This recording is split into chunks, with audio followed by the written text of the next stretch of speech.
Greetings, I'm Rachel, 35 years old, and currently navigating the complexities of divorcing my less than stellar husband. I've reached a point where I want to distance myself from him and his unpleasant family. Strangely, right after saying I do, it was like a switch, flipped, and he started treating me poorly once we became a united couple. Makes my in-laws, on the other hand, revealed their true feelings from the start. Their dislike for me wasn't overt, but it wasn't difficult to discern that they were merely tolerating me because of my connection to Mark. Over the years, their animosity and pettiness gradually intensified. The breaking point occurred during a recent family vacation. Initially planned for relaxation, the trip took a sour turn. The itinerary included dropping off bags, unwinding, and having a dinner reservation at Passion. However, after dining at the restaurant, some family members expressed the desire to get heavily intoxicated, jeopardizing the following day's plans. In response, two family members suggested that while the younger ones could indulge, the older generation, including the parents, preferred a more laid-back approach, acknowledging their age and desire for relaxation over wild partying. The anticipation of the upcoming family vacation filled us with excitement, as adults craving a much-needed break. The planning process painted a picture of beautiful moments ahead, fostering family love and cherished memories. I hoped that the lingering hatred and animosity would dissipate, or at least diminish given the joyful context of a vacation. Little did I know, Mark's family had different plans, and upon arriving in Doctor, all seemed well until we reached our hotel. Madison and then displayed irritability, exchanging curses and shouts. Kevin and Jonathan engaged in foolish antics, disrupting the hotel's feng shui and causing a ruckus. Meanwhile, Mark was preoccupied with berating me for what seemed like his fault due to his lack of proper planning.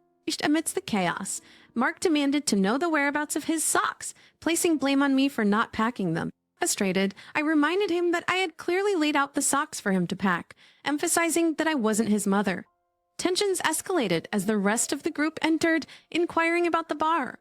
They urged me to fetch drinks, despite the time constraints and the scheduled restaurant visit. They dismissed my concerns, insisting that I fulfill my job. It's worth noting that I'm a highly esteemed chef working at a restaurant. Despite my accomplishments, my in-laws and even Mark often viewed me as a mere waitress. Emma's comment about my job further fueled my frustration, as I reminded them that I'm more than just a waitress. Well, she didn't intend it in that manner, Rachel. Don't react as you usually do. Right, my comment had no ill intention. It was just a slip of the tongue. I mean, you work as a waitress, don't you? How many times do I have to remind you that I am a skilled chef? Now, Rachel, let's not escalate things. Let's all take a deep breath. I'm tired and quite hungry. Let's start preparing for the restaurant. Initially, I thought people were a bit fatigued and irritable from the flight, and once we arrived at the hotel, from the flight, and once we adjusted to this new and exquisite culture, we would relax, unwind, and truly begin our enjoyable vacation. However, I was mistaken. The restaurant turned out to be a disaster, and I was embarrassed by my in-laws' behavior. They incessantly complained about everything, and I, being in the restaurant industry, was the unfortunate target of their constant grievances. They assumed I knew everything about every restaurant ever. Rachel, dear, this sushi tastes a bit off. Why is that? I don't know, I replied. The ambience here is also off. Could you talk to your restaurant friends and see if they can change that? I don't work here, I clarified. Oh, need to be rude about it. He's just asking a question. Honestly, you should know more about this stuff since you work in the restaurant industry as a chef. I had to correct that before she lost her mind. At this point, onlookers stared at us, and I felt more than mortified. The vacation seemed like a failure. I was constantly criticized, yelled at, and treated like a maid attending to everyone's needs. It didn't feel like a vacation at all, and I suspected they brought me along just to have someone to boss around and bully. My suspicions were confirmed when I learned that the planned fun activities excluded me entirely. Thinking for the next 3 days, every time I woke up, I found all their rooms completely empty. After idly passing the hours, engaged in nothing but anticipation of responses from the rest of the group, they would all stumble in, partially intoxicated yet content, recounting tales of an apparently fantastic time of merriment. Oh my goodness! Did you witness Dad's tumble off the boat while tubing? Pleased for pranks, that was utterly hilarious. Hey, it wasn't that amusing. Come on, it was the most hilarious thing I've ever witnessed in my life. Hey guys. Oh, hey darling. How are you? What happened? I thought we were supposed to go tubing together. After a brief silence ensued, no one seemed inclined to say anything, almost as if they were searching for an adequate response. Finally, Mark spoke up. Oh, you were sleeping, so we didn't want to disturb you. Okay, but you could have woken me up. This is supposed to be a family vacation, right? As it turned out, my assumptions were mistaken. As the days passed, more signs emerged, indicating that I was merely there as assistance, not as someone to enjoy the vacation alongside the family. But that wasn't even the worst part. Our 3-week getaway to Doctor was reaching its conclusion. We were all packed and prepared to leave. The last dinner was relatively calm, and we went to bed. Our flight was scheduled for the afternoon, allowing us the morning to finalize preparations and bid farewell to the lovely island. I woke up around 10 a.m., which wasn't too late considering our 5 p.m. flight. To my shock and dismay, I woke up to yet another deserted house. However, this time, it seemed as though everyone had departed. Mark, Madison, Emma, Kevin, and Jonathan, all of them had left abruptly. I was utterly flabbergasted. I began frantically calling Mark, and as my anxiety reached its peak, I ended up calling anyone.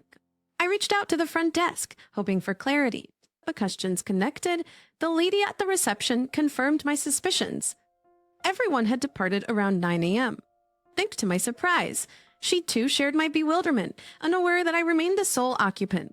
The question echoed in my mind, why abandon me? Sitting there grappling with the unfolding scenario, the initial hurt and pain transformed into a simmering cauldron, anger and bitterness. It dawned on me that these individuals harbored an aversion towards me. Instances of deliberate exclusion from shared activities had hinted at their animosity, yet I was oblivious to the full extent of their eccentricities.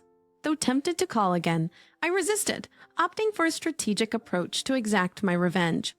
Fed up with their shenanigans, I realized it was time to turn the tables. Amidst calming the earlier panic attack, I reminded myself of the splendid surroundings, a gorgeous and marvelous destination. Refusing to squander time in tears or self-pity, I resolved to seize the opportunity, extending my vacation to make the most of the trip. Fortuitously, I successfully extended both my visa and the reservation at the exquisite resort. Miraculously, my fortunes took an unexpected turn, leading me to embrace the belief in miracles. And sizing to a more intimate room unburdened by unnecessary space allowed me to shape my vacation according to my desires. No longer blindsided by the omission of daily activities, I took charge, inquiring at the front desk and booking a plethora of engaging experiences. From cruises and casino tours to hiking, tubing, shopping, and even glamping, I indulged in a whirlwind of extravagant adventures. In the midst of my escapades, I encountered a group of spirited single ladies around my age.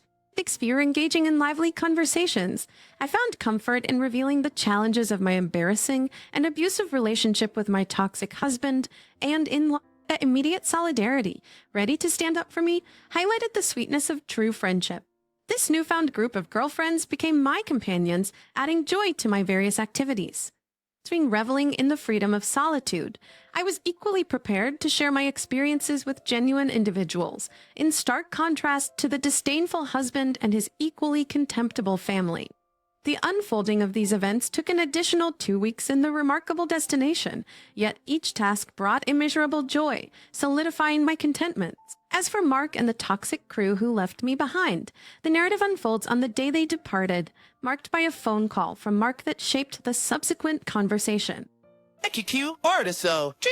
I maintained a serene composure, despite the expectations that surrounded me. While I did feel a hint of frenzy and overwhelm within, I was determined not to grant them the satisfaction of acknowledging the impact of their sadistic actions. Your tone sounds reassuring. I am indeed well, and I trust your journey was safe. In the background, I detected voices indicating I might have been on speakerphone. Yes, the fight went smoothly. Are you okay, Chief Rider after? Absolutely, I'm perfectly fine. I have plans for the evening, but the details are not a matter of your concern. Pardon me, but as your husband and family, it is within our purview to know about your plans. Well, it's amusing that you bring up family when. As far as I recall, families and husbands don't simply abandon each other. I woke up to an empty house, fully aware of your disdain, using this trip to exploit me as nothing more than assistance. It's absurd. Save your feigned sympathy.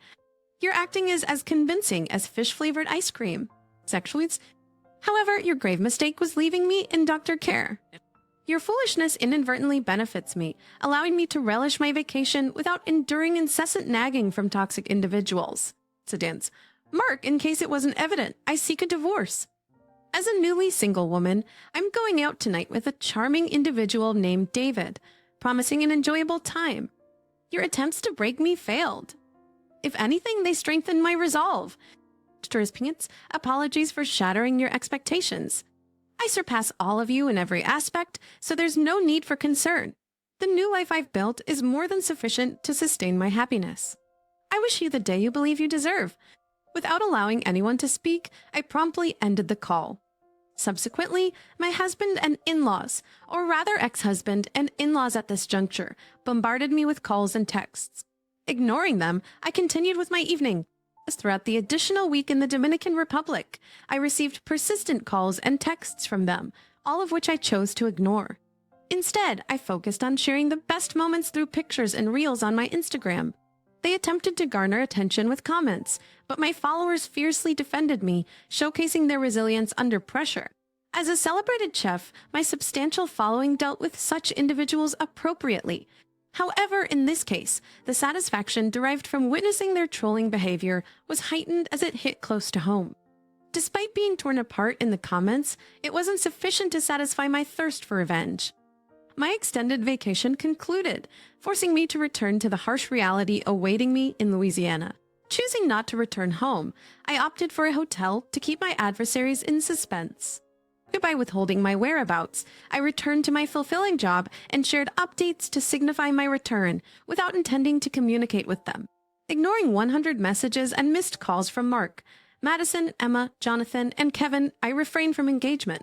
The idea of revenge had not yet crystallized until a sudden realization struck me.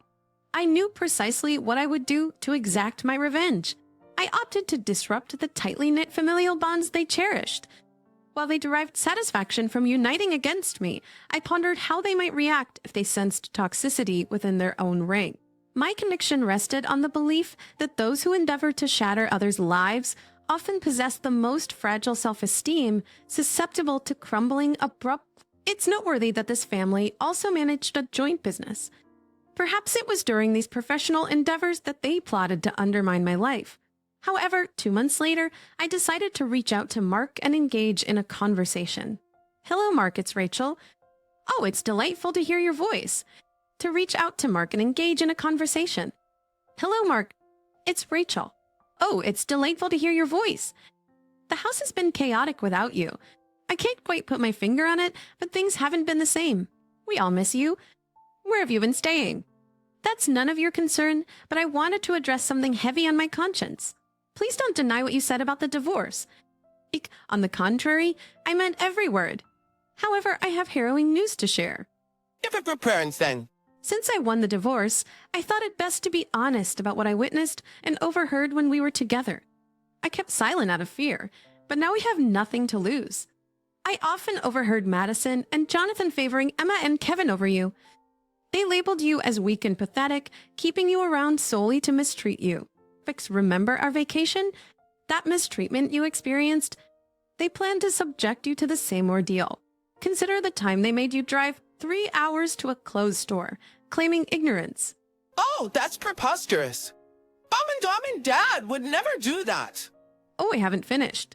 Moreover, Kevin and Emma would also engage in mischief. Do you recall how Kevin and Emma attended that seminar? The one you were so eager to join? Well, it turns out there was an extra invitation that could have been yours. Unfortunately, they gave it to your cousin Samuel instead. If ridiculous would be, there's no way they would treat me like that. After all, we're siblings. You're deceiving yourself. Do you really believe their photo sharing was an attempt to include you? You should be aware of a separate chat group they have without you, just as you have one without me. No way, I refuse to believe you. If you prefer to remain oblivious, go ahead. However, it's worth noting that your beloved mother is cheating on Dad. That she has been doing so for the past 10 years with someone named Beverly, a contractor. I don't believe a word you're saying. Oh, you must be lying. You don't believe me, Zait? She pressed mas profad. Verifying yourself, get scratched to the bio. At that moment, I inundated him with a barrage of text and email threads supporting everything I had mentioned. As it turns out, with a loyal following, you can obtain any information you need. Forget about hiring a detective or a private investigator. These people were the real detectives. Thanks to the everlasting nature of the internet and my intelligent followers, they gathered information crucial for this investigation. They provided all the necessary evidence for me to confront Mark one last time and bid farewell to him and his dysfunctional family. Predictably, this revelation caused significant tension and uproar among them, and I captured the entire confrontation on the house's installed cameras. Mark orchestrated a gathering, aiming for a significant discussion and more captivating revelations. It turned out that Emma wasn't just creating trouble for Kevin. She was pilfering small amounts of his funds whenever the opportunity arose. This clandestine operation had been ongoing for years, leaving Kevin thoroughly displeased. Furthermore, Jonathan was entangled in his own web of deceit, engaging in a 5-year-long affair with a coworker while cheating on Madison. The entire household descended into chaos, with people shouting and hurling objects in every direction. Seemingly, animosity permeated every relationship, creating a spectacle that I savored with popcorn and soda in hand from the comfort of my hotel room. Fast forward a couple of months, and the family business they operated was unraveling rapidly. The newfound discord within the family proved detrimental to their business, causing a decline in subscribers and eventual bankruptcy. It was a tragic end for a business that had spanned generations, undoubtedly tarnishing the family name. Not only did they cease communication with each other, but their extended families also distanced themselves. A prevailing sense of misery and isolation enveloped them, confirming that my revenge had been successfully exacted.